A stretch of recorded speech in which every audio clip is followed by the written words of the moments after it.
આડીખમ કચ્છ, રાષ્ટ્રવાદી કચ્છ.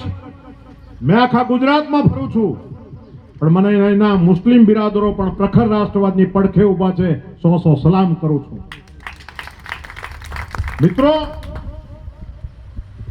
આજ કચ્છ, આજ ધરતી, જ્યારથી પૃથ્વી પેદા થઈ ત્યારથી આજ આપણું રણ આપણી નજર સામે હતું. પણ કચ્છને બેઠું કરવા માટે નરેન્દ્રભાઈ ધોરડોમાં આખું મુસ્લિમ સમાજનું ગામ છે. સાધન સંપન્ન થયું. પ્રવાસીઓ આયા, ચાની લારી વાળા, કોઈ નાની મોટી દુકાન ચલાવનારા, બધાય સમૃદ્ધ થયા. વિકાસ કોઈના ઘર પૂછીને નથી ગયો. 108 કોઈના નામ પૂછીને નથી ગયું. સરકારી યોજના કોઈના નામથી ભેદભાવ કરીને નથી ગયું.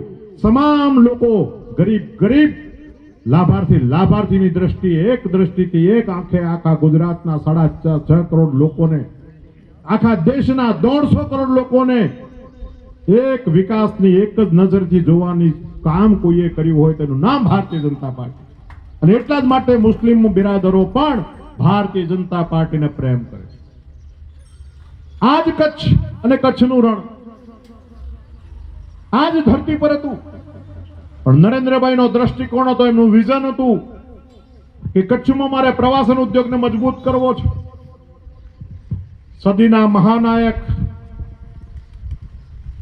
મુંબઈના 5 સ્ટાર હોટલ જેવા ઘરમાં રહેતા અમિતાભ બચ્ચનને વિનંતી કરી, એક પણ રૂપિયો આપ્યા વગર નરેન્દ્રભાઈની રિક્વેસ્ટને, વિનંતીને માન આપીને અમિતાભ બચ્ચન કચ્છની કાંધે આવ્યા.